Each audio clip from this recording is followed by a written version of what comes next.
Koláč plný hojnosti. Takto je štedrák. Aj keď tak možno nevyzerá, pripravuje sa z kysnutého cesta.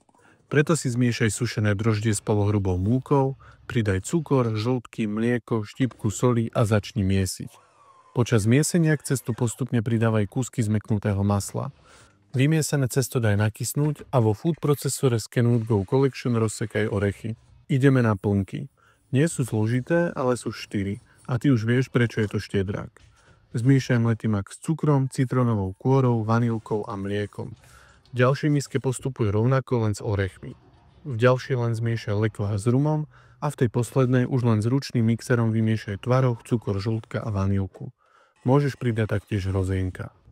Cesto ti medzičasom zdvojnásobilo objem, takže ho rozdiel na 4 časti. Každú vyvaľkaj na tenký plát a začni vrstviť v poradí mak, lekvár, orechy a tvaroh.